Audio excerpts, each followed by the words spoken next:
It's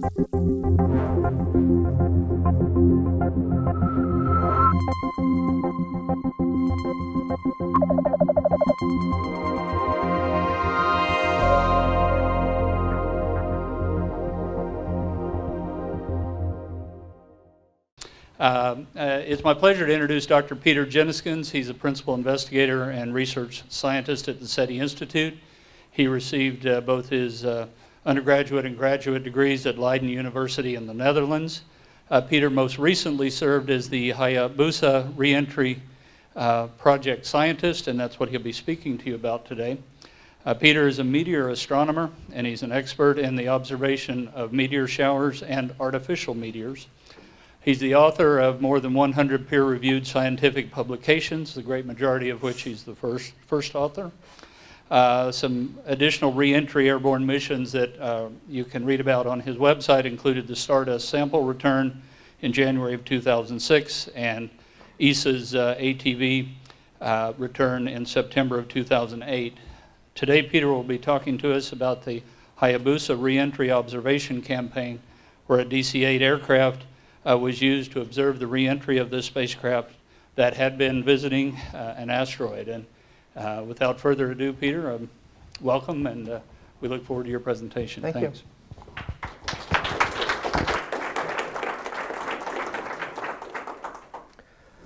Let me ask for a raise of hands on who here in the audience actually took part in this campaign.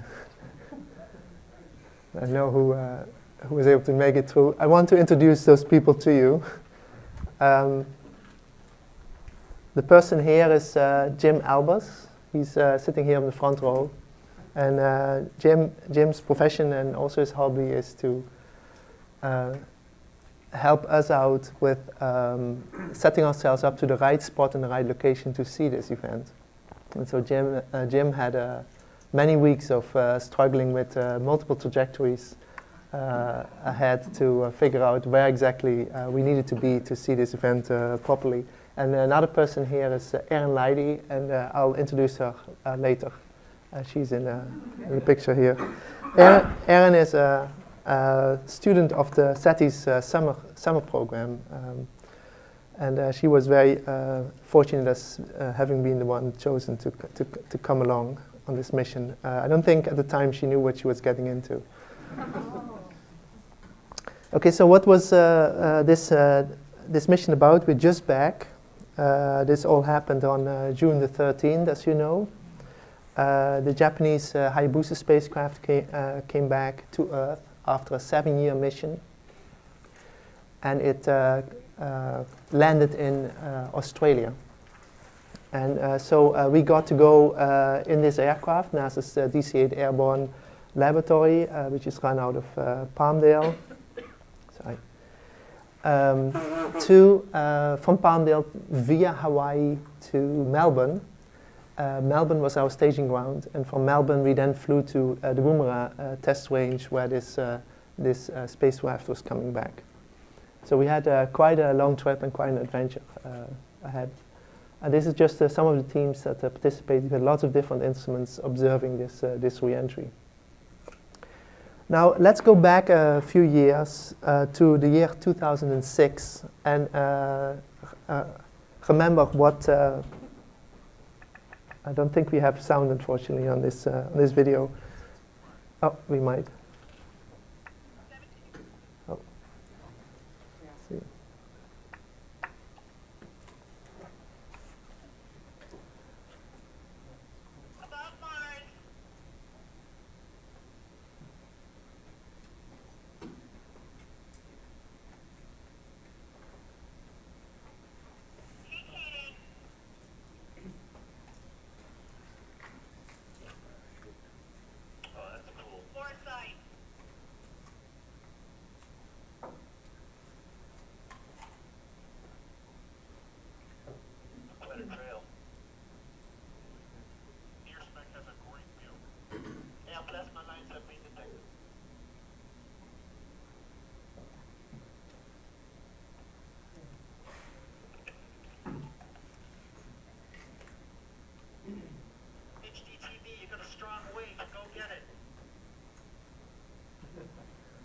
This, of course, was the 2006 return of the Stardust capsule. The Stardust landed here in Utah, at Utah-Treston training range, and it actually was visible, this reentry was visible from here. There were people in San Jose who saw the reentry low on the horizon as a bright meteor, and before it landed in Utah. At the time, we also had the opportunity to deploy in the DC-8 aircraft, and we were set up just outside of the range, watching this capsule return back. And as you can see, it started out as a little point of light. It suddenly brightened. Then it continued on. It became brighter and brighter, and at some point it started pulling awake. Now, why is this type of observation interesting? We are here in sort of a center of excellence on thermal protection research, and here meaning NASA Ames Research Center. There's a large group of people that specialize in designing systems that protect cargo for the heat of the temperature, the high temperature they get when they enter the Earth's atmosphere. The things that we were interested in was that most of these capsules, most of these thermal protection systems are not instrumented. There is no information about how well, about the physical conditions that the capsule endures when it enters the Earth's atmosphere. That was the case also with the Stardust capsules. As a matter of fact, there had only been maybe 2 thermal protection systems that had been instrumented by NASA in the past. The Apollo 4 capsule, and also an experiment that was done in 1965 called Fire 2. And it is those experiments that provided the sort of the ground truth on which a lot of the thermal protection system design and modeling was based. And so at the time, we realized that when the Stardust capsule was coming back, it would be the very first time that a particular material called pica, phenol impregnated carbon ablator, a material developed here at NASA Ames, was going to be flown in real conditions. And so instead of testing it in the laboratory, where this picture is from, it would actually be used.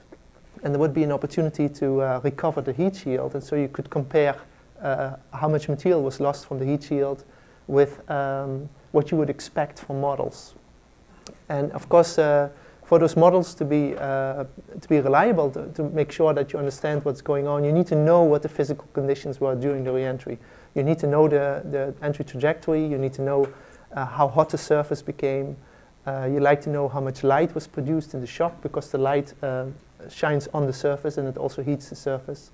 It adds to the ablation. And you want to know how much material came off and at what altitudes the material came off. Did the material come off as a vapor, or did it come off as little particles? And so that was sort of the goals of this particular observing campaign. This is a capsule being tested in the ArcJet at NASA Ames, and you can see most of the light comes from the hot surface. The surface really glows like a piece of iron that you put in the fire. It gets orange, it becomes yellow, and it ultimately gets white hot. And it's that light that you're seeing when you see the Stardust capsule come in. In addition, you see this shock emission. You can see there's a pink light coming from just in front of the capsule. That is light that is emitted by air molecules, air atoms mostly, that are created by the air molecules hitting the capsule, getting into shock, being heated to very high temperatures, breaking up into their constituents. And from this you get a line spectrum, so you get emission lines. In addition, there's material ablating from the heat shield that ends up in the shock layer, and that gets heated to high temperatures, and that also emits light. So those were the things we were interested in. We were also interested in any sort of wake phenomena, trying to understand what might be responsible for the wake, and to see if that could give us insight on how this material is ablated from the capsule. So with Stardust, we were very successful. We had wonderful spectra observed. So this is a spectrum that was observed for the reentry. These lines, this is continuum emission from the hot surface, and this is line emission from the air plasma. So this is oxygen, nitrogen, oxygen, nitrogen, and this is a model that was calculated. And you can see the model and observations very nicely correspond, except for some small but important details, is that the oxygen atom line emission 777 is relatively much stronger to this one as in our observations. So the modeled one is more equal, the observed one has a high line ratio. So those things we were interested in. And this is the temperature of the surface that we deduced from the brightness measurements as a function of altitude. You see the predictions without there being ablation. The ablation lowers the temperatures, and it also created this funny little dip here, which was caused by a white paint layer coming off. So the Stardust capsule was painted, and when the paint ablated, it took away some extra heat. And the paint layer was very clearly visible because with very strong lines of zinc and with strong lines of potassium. That's that white covering. We have beautiful observations where you can see the paint layer come off as a function of altitude. Then 2 years later, we got a chance to look at the reentry of the European automated transfer vehicle, which was Europe's sort of a new spaceship, a resupply vehicle for the International Space Station. We flew all the way to Tahiti, to the south of Tahiti, to the Pacific Ocean. The spaceship was dumped there, end of the mission, being discarded. And in the process of coming into the Earth's atmosphere, it broke into many pieces. There's no thermal protection system, so it falls into debris. And we were able to do spectroscopy where we could identify what was what. So we were able to reconstruct the breakup process. So for example, at this point, the object had broken into 3 brightly emitting pieces. Piece A, B, and C. Piece A had lots of lines of barium, ionized barium, as well as magnesium. This was identified as coming from paint that was used in the thermal blankets from ATV. So this object here was the bulk of the spaceship. It's not necessarily the brightest point, because not a lot of material blades off. But this was the remaining chunk. This was the cargo cabin. And then the fragment B here had lots of lines of copper in it. There was a lot of copper wiring in the avionics section, so we identified that as the avionics section.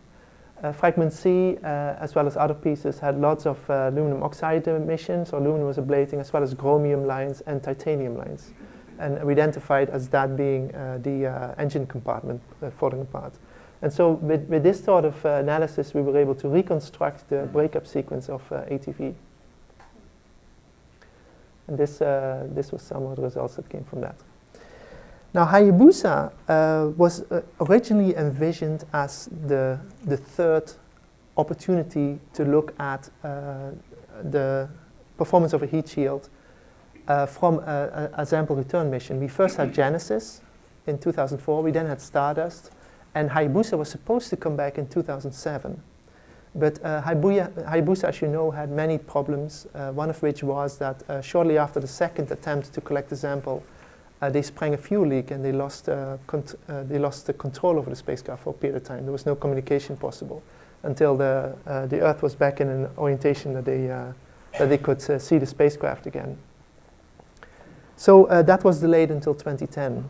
And in the meantime, Hayabusa, I don't know, is everybody familiar with what this mission was supposed to do? It was really a neat effort. The very first time that as a probe was sent to an asteroid, not just to look at it and take pictures of it and examine it in many ways, but to actually pick up a piece and bring it back to the Earth. And why is that important? You would say, well, we have all these meteorites in our collection. We have samples of asteroids. Why would you want to bring back a piece? Well, we have some 40,000 different meteorites in our collections, none of which we know where they originate from, with the one exception which I'll mention just shortly. And it turns out to be really hard to link the meteorite type with an asteroid class. Because asteroids in space basically have a sunburn and they're covered by debris on the surface. And so it's very hard to look at the meteorite, look at how it reflects sunlight, and then compare that with how an asteroid reflects sunlight. It's quite different. And so astronomers have been trying to make these links between meteorites and asteroids, and it's been a very hard road, very difficult process. And so the goal of the Hayabusa mission was to go to an asteroid of a known class, study it, and then bring a little beast back to determine what meteorite type belonged to that particular class.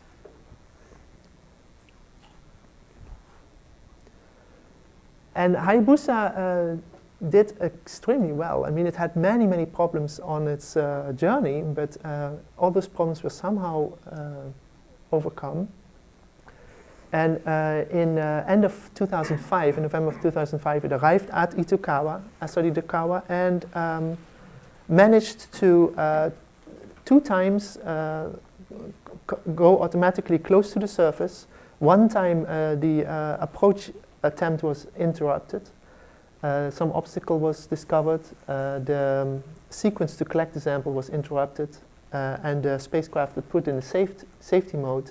Instead of it going back into space, the safety mode it chose was to sit down on the surface. So the satellite actually sat on the surface of Itokawa for quite a while. And when the operators finally got back control over it, the spacecraft had lifted up again and it was sitting back in space hovering over the asteroid. That was the first attempt. The second attempt, they went in and they did the sequence that they intended to do. That is, you see this spacecraft was equipped with a sampling horn, which was supposed to touch down to the surface, just very briefly touch the surface. At that moment, a pellet would be fired, which would generate debris, and the debris would whirl up into the tube and would then be collected in a sample chamber. And so they know that they touched down, but they don't know whether the pellet fired. And so otherwise that attempt seemed to have been gone. The problem was that very shortly after that, they had suddenly lots of technical problems with keeping control of the spacecraft. And so as of today, it is uncertain whether there is a sample in the capsule or not. The latest news is that the capsule in the meantime is in Tokyo. It is now in the process of being opened. The very first thing they did an X-ray scan of the capsule at sort of the millimeter size scale, and they did not see anything. So there's nothing in there that's bigger than a millimeter, would be my assumption. They have now, they're hoping for some fine dust that whirled up when the capsule hit the surface. They've now opened the capsule. They have actually detected some gas coming from the sample chamber. So that was very exciting. The announcement that JAXA put out was just that they picked up the gas. They don't know what gas it is. So it could be just gas that outgassed from the equipment itself. So it's just not certain what might have been there. So the next step is going to be that with a microscope, they're going to study the walls and they're going to see if they can find dust particles. And if they can, then they still have the task ahead to determine whether it is or is not from the asteroid. Whether it might have been some contamination that was picked up during assembly, or that it was actually something that they picked up at the asteroid. So don't expect a very quick answer on the solution. But of course, JAXA is very excited that they have the capsule back and that they have a chance to actually see if they caught something. So this was the asteroid Itokawa. It's an incredibly interesting object. When JAXA first decided to go there was a lot of grumbling going on in the astronomy community, because this is a really small asteroid. It's only about 500 or so meters across. And there's a ton of those. And at the time, asteroid astronomers thought these things completely unimportant. There's just too many of them. Why not go to a really interesting big one that could be the source of other asteroids and so on. But when they did go and visit this one, they discovered that it's really a rubble pile. As you can see, there's big boulders here sitting sort of junked together. The whole surface is littered with really big objects, and it's just incredibly looking object. It just gives you a completely different image of what is an asteroid. an asteroid, this type of asteroid, is really a rubble pile. It's a coming together of lots of fragments that were created when asteroids collided and smashed up into pieces. And so it turns out that when the researchers examined some of these rocks in detail, there also seem to be differences between the rocks. You can already see there's some albedo changes, some color variations on the surface. It also appears that some of the rocks seem to have weathered differently than others. And so the suspicion is that this is not all the same meteorite. Now, this whole business with the asteroid has, for me, a very personal interest. Because, as you know, 2 years ago I was lucky to be involved in a very exciting project involving an asteroid called 2008 TC3. 2008 TC3 was a really small asteroid, and how small it is illustrated in this figure. So here's Itokawa. This is some of the boulders here. Well, this is the size of our asteroid. So our asteroid was just one of these, the tiniest of one of these specks here, and this is the International Space Station in comparison. So 2008 TC3 was only about 3 meters or so in size. And, but what was interesting about it was that this asteroid was discovered in space, coming right at us. And 20 hours after the first picture was taken, it crashed in the northern part of Sudan. And at the time, Ron Dantowitz, who is an astronomer and teacher at Clay Center Observatory of Dexter and Southfield schools, and his colleague Marek Kozybal, heard about this, heard that the asteroid had been discovered. They immediately rushed out to the telescope. They had just come back 1 week from our ATV mission. So this happened all very closely after the ATV campaign. And they observed this asteroid coming in, and they saw how the light of the asteroid flickered when it came closer and closer to us. And the flickering is because the asteroid tumbles around. So you see different parts of the asteroid when you approach. Now the real neat thing was that, unlike with other asteroids, this asteroid, when it comes close towards us, really has a very big change in viewing geometry. So if the thing tumbles around, you really can see all sides of it. And you can work out what the shape of the asteroid is and how it's tumbling. And this was done by Peter Schreierich at the Onderjoch Observatory.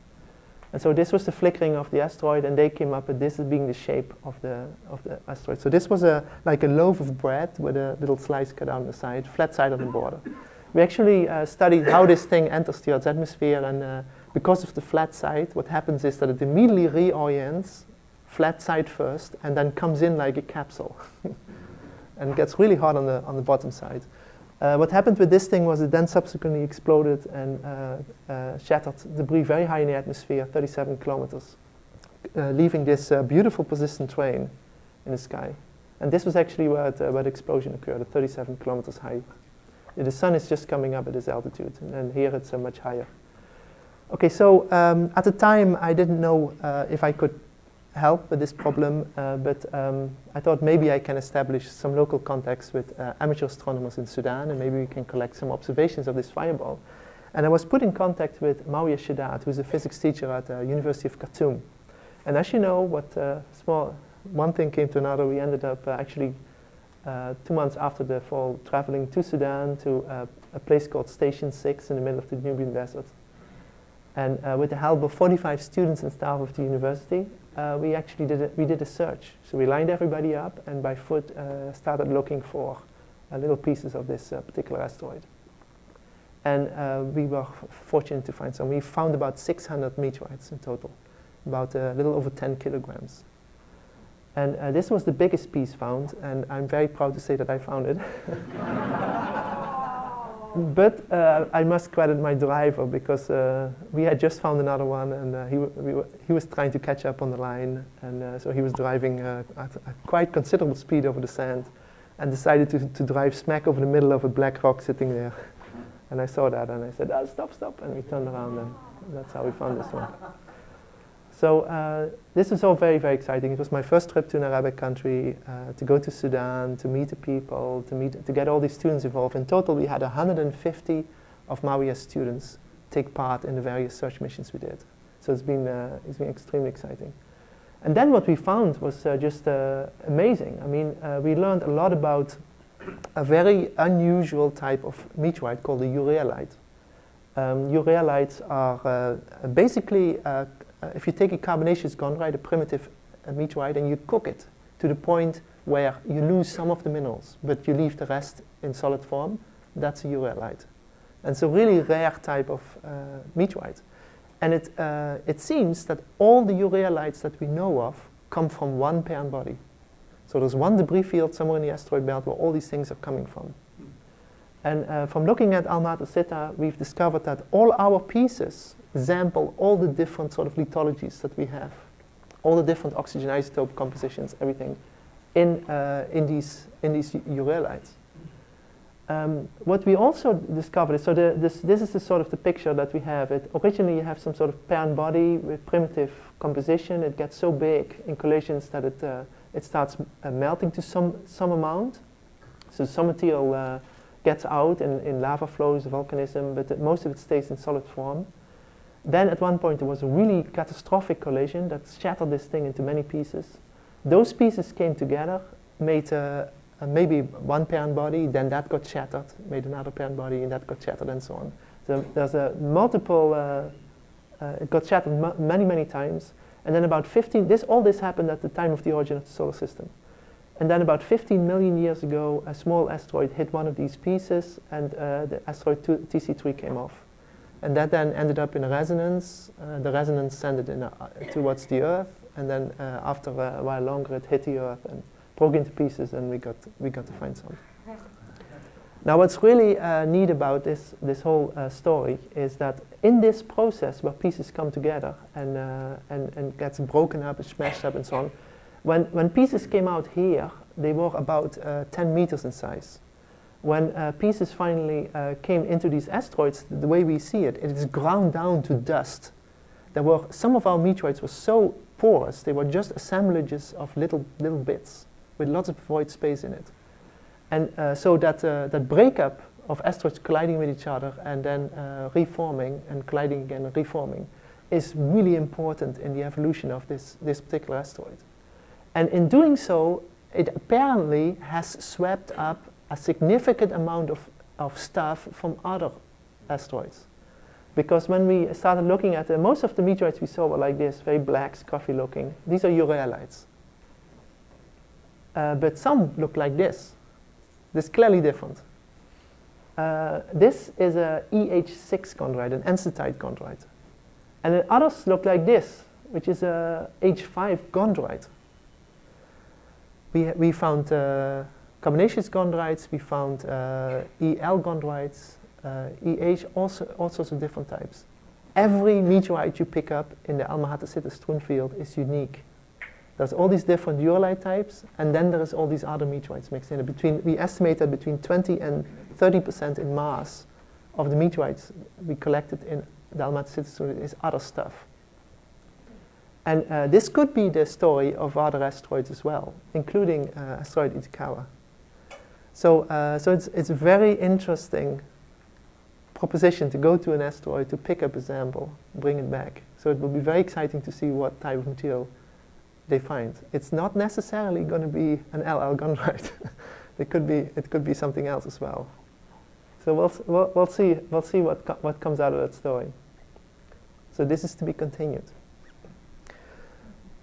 Fast forward to the sort of more present times. A couple of months ago, these were just two high school kids, Jannis and James, Jannis Karavas and James Breitmeyer, at the Clay Center Observatory, the Dexter School. And they were just enjoying themselves and being 17-year-old students. But they had a physics professor called Ron Dentowitz, and Ron asked him to do an exercise where they would pretend that they would be participating in a NASA campaign to go and observe the Hayabusa reentry coming back. What would they do? How would they set up? What sort of experiments would they come up with? That would be interesting to do. And so these kids were set to work, and they worked for almost a year, working this idea out, coming up with plans, thinking about what sort of equipment to buy, what might be a good thing. Then in March, Ron was able to say, your mission is real. You guys are going to go and do this campaign. And at the same time, I was reading through some applications for summer student programs, as you know, the REU. And this was one of the applications I got in. This is the one I selected. I didn't know this person. Didn't know who she was, except that she was Leidi Kamma-Ehren. And she had some intro in physics. She was a really good writer, so I thought, okay, well, this application clearly stands out from the others. So let's invite this person to come to the SETI Institute and take part in the REU program. Having a chance to come along in the campaign with us. So I sent her an email and asked, is it okay for you to come a few weeks earlier? And I believe the answer was...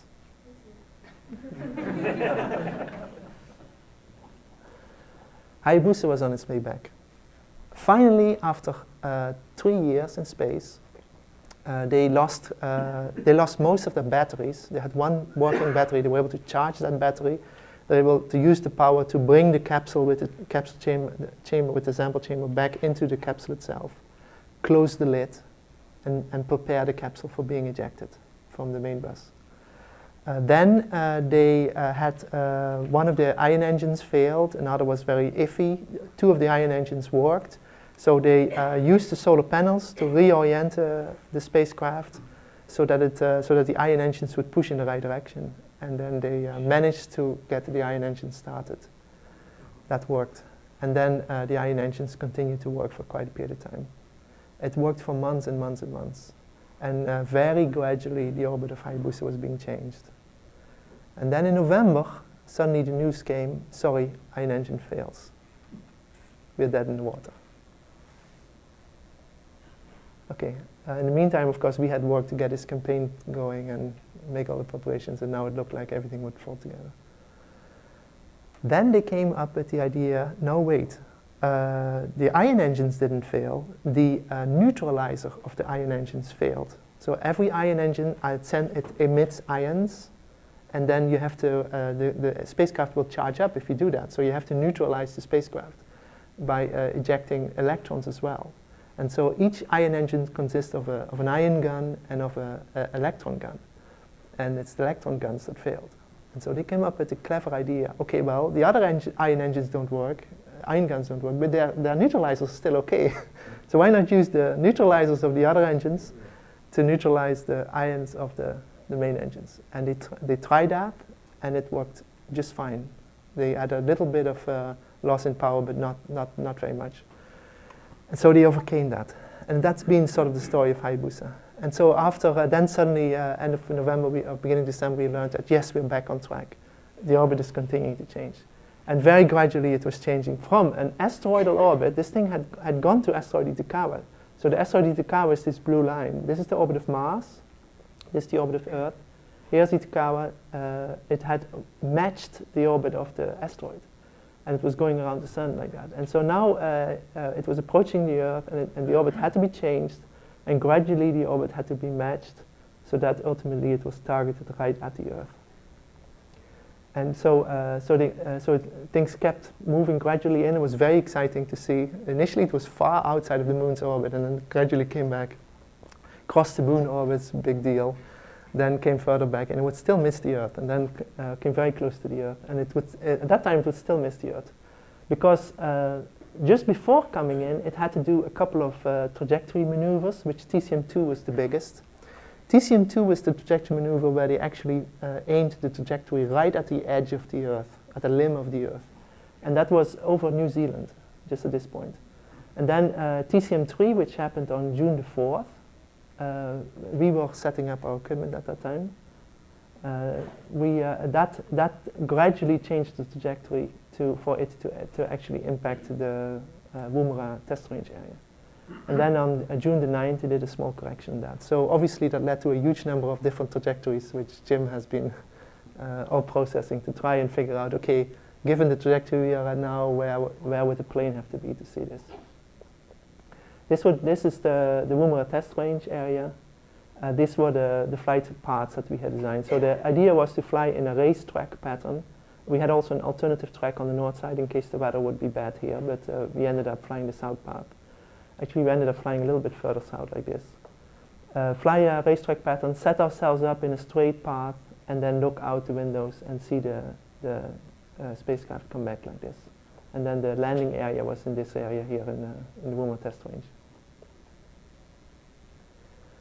We did, as you can see, we stayed out of the approach path, plus minus 60 kilometers. So we really don't need to be close to the Reentry. We like to see our objects a little bit low in the sky, so that we can point out of the windows and look at this. And so that's good because, as you know, the spacecraft had problems. Well, one of those problems was that they could not use the chemical engines anymore. And so they could not divert the bus. So in this particular mission, we were not just going to see Stardust, like Stardust, we're not just going to see the capsule come in, but we were going to see capsule plus the spacecraft. And so we made calculations to make sure that we were staying far enough out that all the debris when it fell on the ground was nowhere near. So this is the 60-kilometer area where we stayed out of. So we did our trajectory down here. And so then the capsule was supposed to come in. It was supposed to be slowed down by the atmosphere. Once it was above the landing site, it would fall straight down until an altitude of about 10 kilometers. At 10 kilometers, the lid would open. The lid would come off, and the heat shield would fall down to the ground. So the heat shield did not have a parachute; it just crashed to the ground from 10 kilometers. And then the capsule with the sample container would open a parachute, and it would gradually sink down to the ground. And this is ultimately what happened. They did recover the heat shield, and they did recover the capsule. I believe they also recovered the lid, but I'm not sure. And so this was how it was supposed to then come down. And then, of course, JAXA was very worried about their ability to find this thing. It had a radio responder on it. In the end, everything turned out to work just fine. The capsule was found very quickly, and the heat shield as well. So this is the Hayabusa sample return capsule. This is the thermal protection system, the heat shield, and then the sample containers inside here, the parachutes. So that set us up to go and do this mission. At jury's night, we backed out with a nice poster saying, yes, we're going to do this. At the time, the various TMC maneuvers still had to be done, but we were ready for it. Ron Dentowitz visited the Ryden observing facility, and he was sort of trying to figure out the dimensions of the windows and where to set up his gear. You can see he had this camera box here, and then he had this interesting aluminum construction made up that allowed him to track the Hayabusa on the sky. And that, people in Germany participated, University of Stuttgart. We had people from Netherlands, University of Eindhoven. We had people from Australia, from Brisbane, and from JAXA, and all groups that specialize in developing thermal protection systems. And so they packed up their stuff, big container, and sent it to NASA Ames. Here at SETI Institute, we had Rick Nortenius, Julie Bellerose, and Chris Kitting come to set up some of their equipment. They were going to be our ground team. We just wanted to be sure that if anything would happen to the aircraft and we would be stuck in Melbourne, that would be somebody on the ground who would actually observe it, so we'd get some data. And so Julie actually got a very nice video. I hope I can show you at the end. So then we set up the equipment. This is in Palmdale. This is the DC-8 aircraft. This is the terrace boxes arriving. And this is now Ron Dentowitz is here. So from the black box, this evolved into these aluminum structures which are adjustable in height. And on top of that, he put his cameras. And that evolved into this. So that young little student who heard from his teacher that this was a real mission, that they were really actually going to do this, fly to Australia and observe this thing, could now be found bolting cameras to. You recognize some of these lab structures for people who do optics. So they were having a blast. I mean, not just to be able to wear the blue flight suit, but just to be part of this. They got very nice optical windows. This is a 16-inch fused silicon window. Very nice view on the sky to low. And this is James Riedmeier. This was Janis Carvers. Janis actually ended up traveling to Australia. He was on the ground in Coober Pedy with Kelly Beattie. And so they were set up with some of the cameras there. They were part of our ground support team. And Janis, I think of the three, Janis was probably the one that was most independently working. So he was really the excellent person to do this. And Bridget Berman was the third person of their team. And this is Bridget behind all the monitors. So they said they had all these various cameras set up, and they all were collecting data on computers. So they had all the computers set up in a rack. I think there were 10 computers or so set up. And then with various computer screens, they were keeping track of all that. It was just an amazing setup. It's just fantastic. So here she's setting up the computer screens. And all of this ended up on the NASA website for a day, where Ron and Janis got to be featured, and that was quite something. I must say this is the very first time I think that any of my missions made it to the front page of the NASA website. As I said, I'll show you some of the other people participating. This was the Hideyuki Tano from JAXA, from the Kaduta Space Center. He was set up with 4 cameras, which were set up as photometers. So they would image the reentry in a narrow range of wavelengths. So he could measure the temperature of the capsule along the full trajectory. And this, in the end, worked out quite nicely. He was on the first window. The second window was Jesse Carpenter and Greg Merkis. This was their setup during the ATV mission.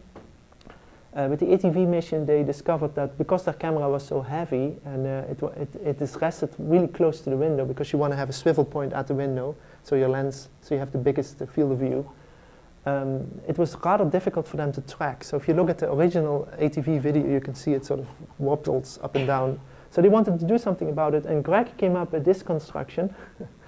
It's it's a flex, Bowflex sort of idea.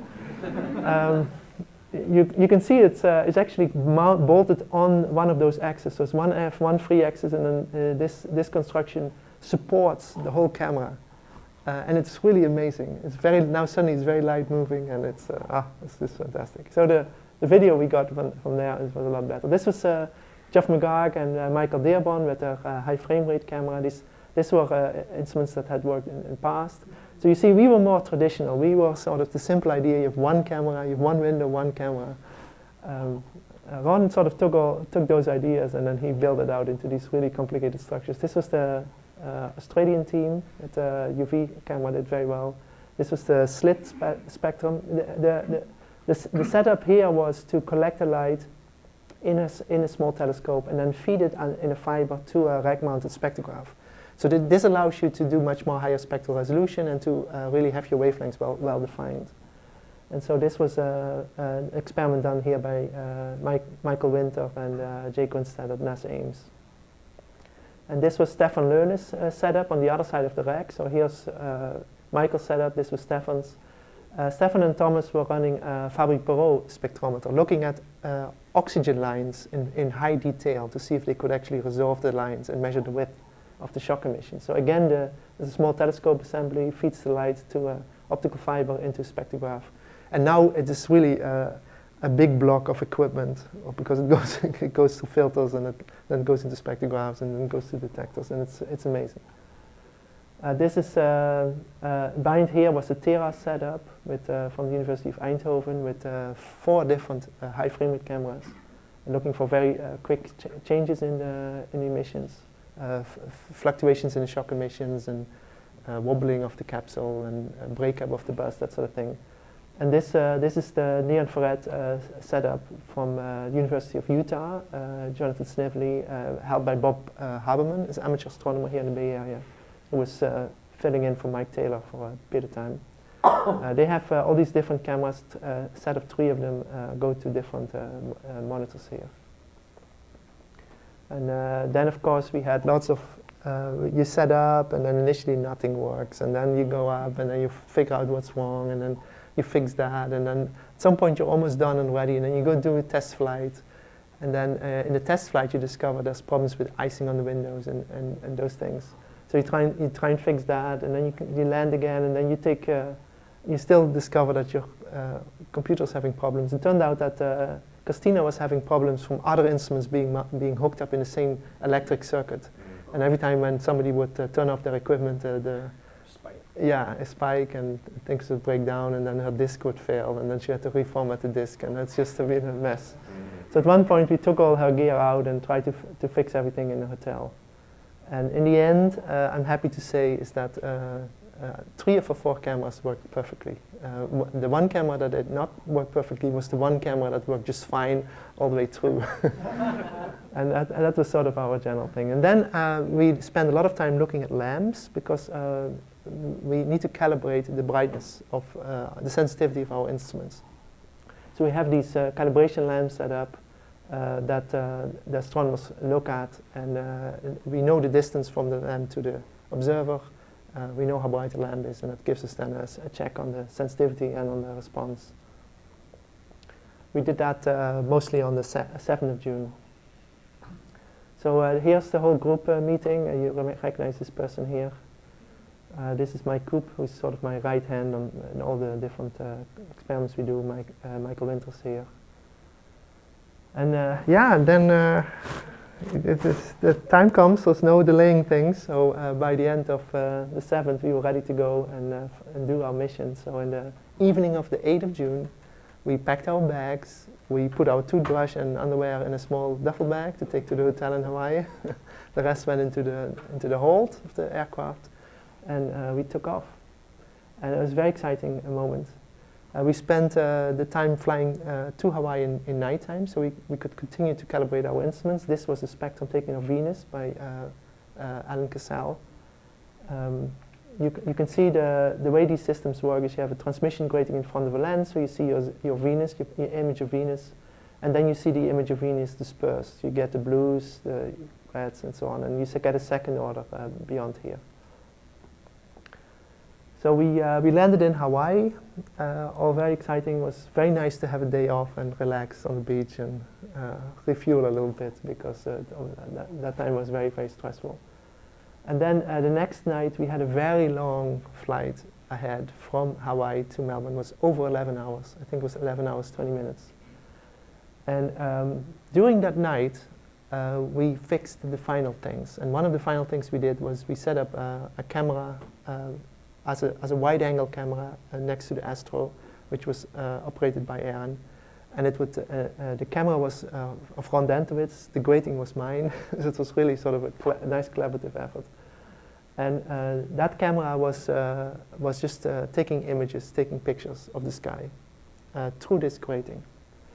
And it came up with this picture. This was our first light image.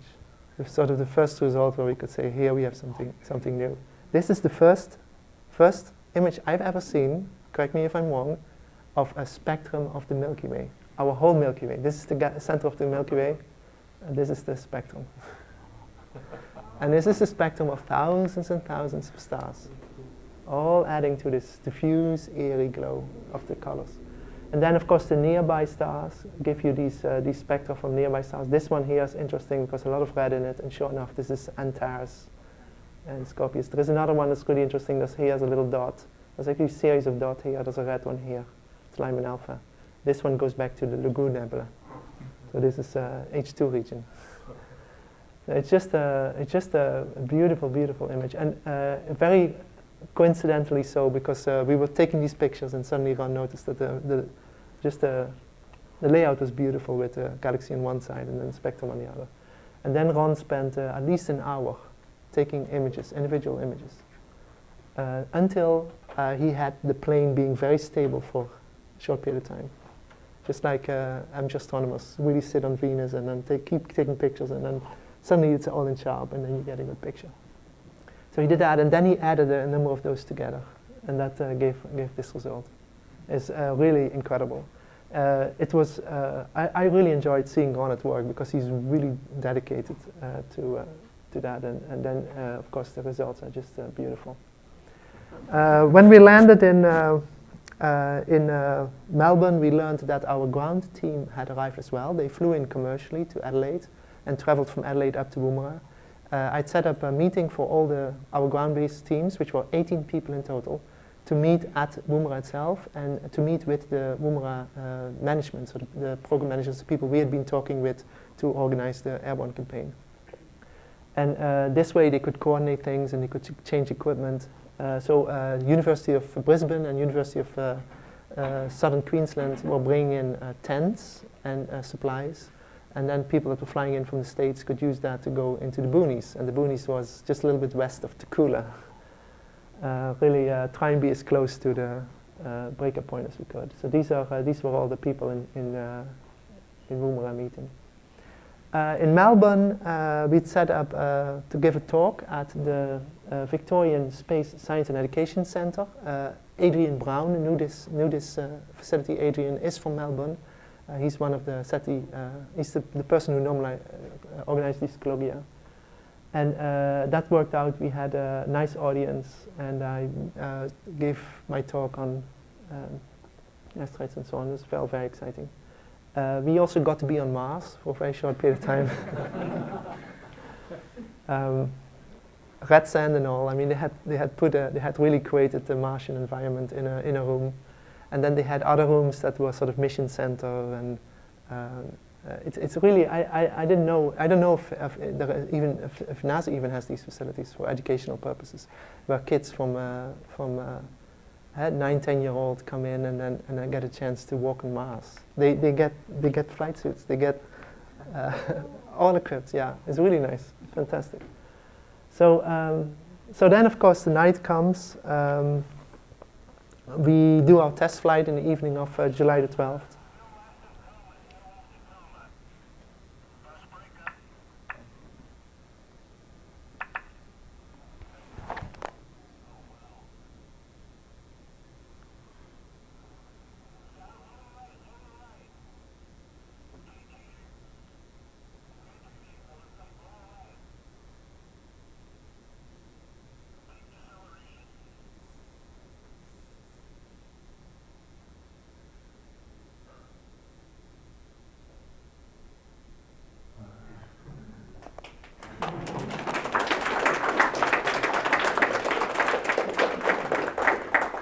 This was footage by Ron's team, which now image stabilized on the capsule. We have a similar incredible video from the NASA Ames folks you can have a look at. Let me just point out a few quick things and see if we can run this again. Is there a way to do that?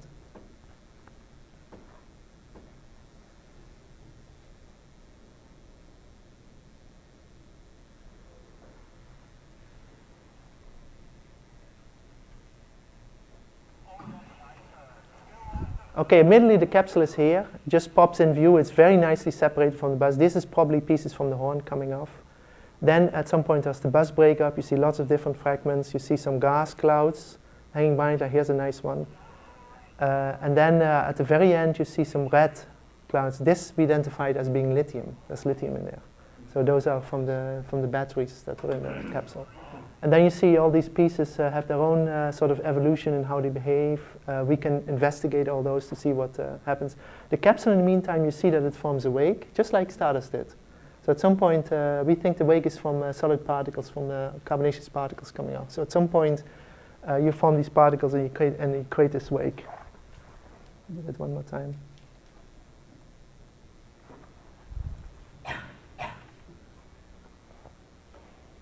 I don't know if you can see it on this video.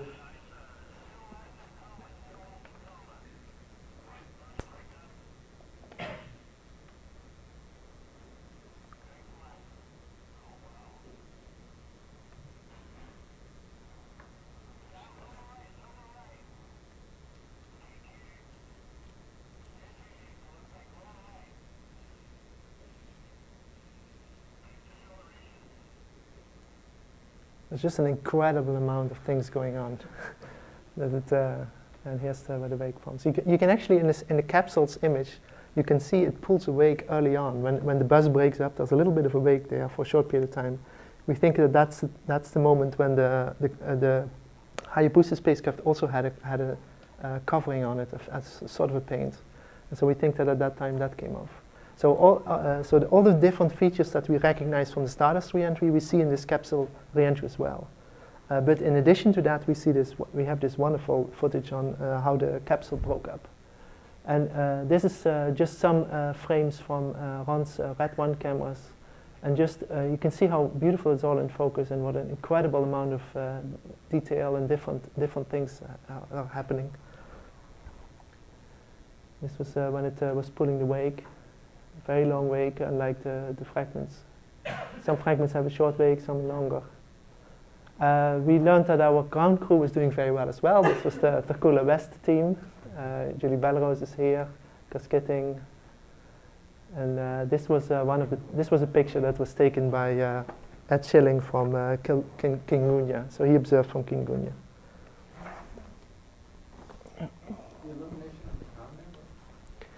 I think it was the illumination was probably from local lights, from whatever lamps they had nearby.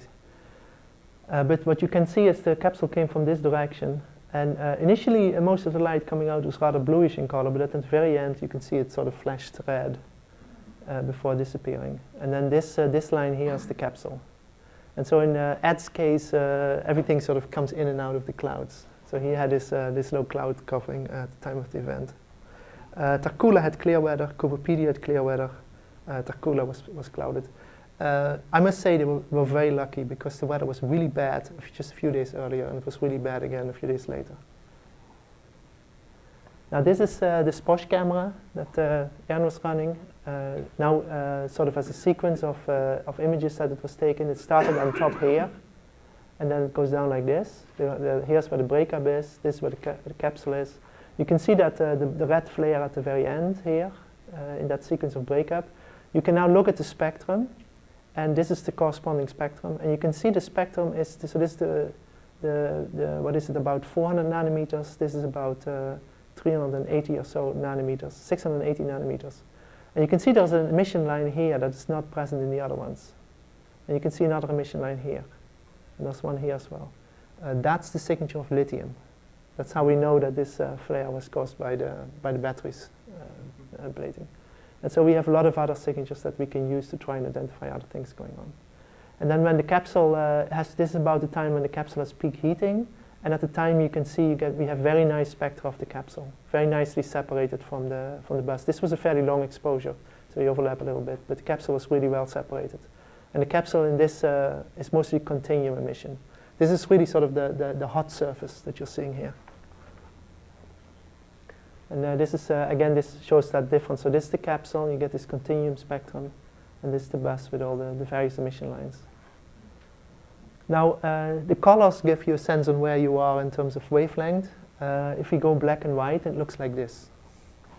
Now, this is some of Ron's LDVS low-resolution spectrograph, and so that gives a full spectrum. All the way at this end, these two lines is probably aluminum. So you see aluminum emission from this. This is a spectrum of the bus breakup. And then you see aluminum oxide bands, you see magnesium, I recognize titanium, chromium, sodium, and here's oxygen line emission. It's the air plasma emissions. You can't see it very well in this projection. I don't know if I have a way to make the screen brighter. To bring that out a bit. But in these images is also a spectrum of the capsule. And I'm not sure if it's this one, but it sits under the spectrum. So we see several different spectra, and then we see also the spectrum of the capsule. And here the same story. Again, the capsule spectrum sits very faintly. I think in this case it's the one up here. No, sorry, it is also on the bottom here. Because this is the lithium line coming off, and there's a little trail of lithium here being shown by one of the fragments. And this is the oxygen line.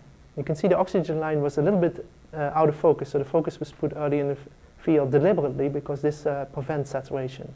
So we can measure the intensity of the oxygen line emission. And this is just a detail. Oh, here you can see the capsule spectrum better. So this is the capsule spectrum, there's an emission line here. And then this is bus breakup. So down here is where the magnesium lines are. This is chromium, this is sodium. And then this is titanium. These are the aluminum oxide bands. and then down here is aluminum lines. So there's a lot of information here. It's really very exciting. And we have beautiful near-infrared spectra as well, again from one of Ron's cameras. This is now from 0.9 micron to 1.7 micron. This is the 1.4 micron water band, and you can see the air plasma emissions in the capsule. This is the capsule spectrum. And this image, this is actually not overexposed. We have this nicely exposed as well.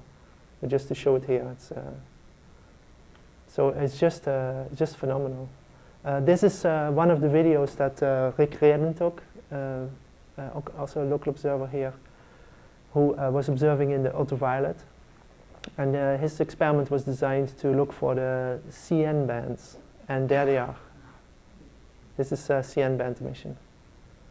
And so he has the CN band very nicely observed. You see at some point aluminum come in when the thing breaks up. Completely oversaturates for a period of time, but then capsule comes out, and you can follow the capsule spectrum very nicely. Here it goes. And you can follow that capsule spectrum on and on. You see the continuum emission. And here's passing by a star. So I'm just thrilled to see the quality of the information that came out of all this. All the different aspects we set out to go and observe have been seen.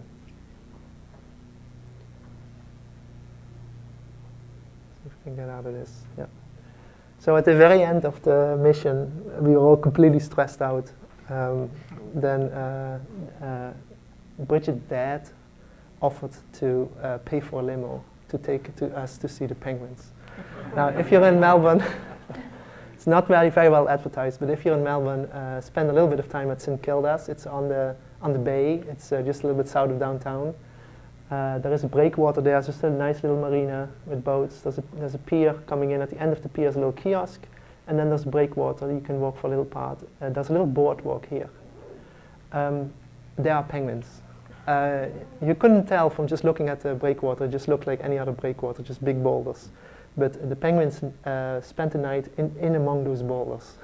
And they talk with each other, they fight about space, and they come out and they waggle their wings and go like, and then they go back in. It was just the cutest of things. And we had a beautiful view of the city of Melbourne from there. And so we had a wonderful time. And so it's really been an incredible mission in many respects. I'll never ever look again at Venus in the same way, because we've been looking at Venus in all different possible ways to use it as a calibration source. And so it's just been a phenomenal mission. So there's so from our perspective, JAXA did a wonderful field test of its own protection system. We got really good data. We can compare that data with models. We're going to be able to say whether the models predict the right amount of retention, right amount of material loss from the heat shield, because the heat shield was recovered and will be studied and measured.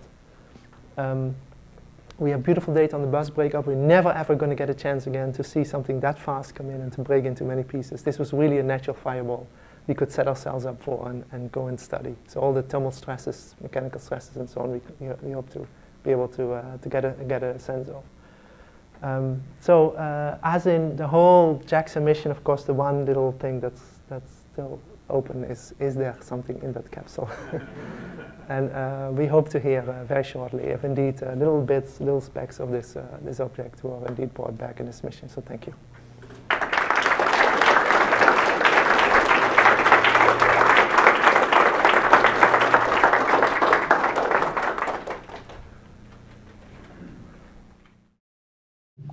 Peter, thank you very much. What an exciting story of adventure and discovery. And your way of sharing it with us is elegant. I'm going to take advantage of the first question and ask you something about the spacecraft itself. With all of the difficulties it had over the years, and with the question of what engine they could use to even get it to come back to planet Earth, what kind of accuracy did they have in terms of determining where it was going to hit Earth, and how did they know it wasn't going to hit New York City? I mean, you know, with so many malfunctions, what was the risk there? I'm not the person to answer what the risk is. I just know that that NASA was invited to help track the Hayabusa spacecraft. JPL did an incredible job from the very early on to determine where exactly the spacecraft was and whether all the maneuvers it was doing were exactly what they were set out to do. And I think that gave some confidence to the Australia government as well that this was all going well. I think I don't know. I don't know what sort of confidence there was in that the ion engines would actually keep working. I just know that Juno was always warning people that this spacecraft is rather frail. Lots of things can go wrong, so please be prepared. And so we worried about it. I mean, we didn't know for certain that this was going to happen. Not just our mission, because there's all that. Fortunately, we got a lot of support to do this from NASA headquarters and from NASA Ames. NASA Ames really pulled this together very early on. But whether they would actually succeed bringing it back, that was a big if. Thank you. Other questions? Other than the sample return capsule, did any other parts of the Hayabusa spacecraft make it to the ground intact? We don't know yet. But someone's looking? We don't know yet. It's for aluminum compounds, you would expect that things ablate and are lost. But we have a lot of interesting video now that we can study to see what really happened to the individual fragments. And I think that's one of the interesting science topics that can come out to see if there is a chance that something may have come down somewhere.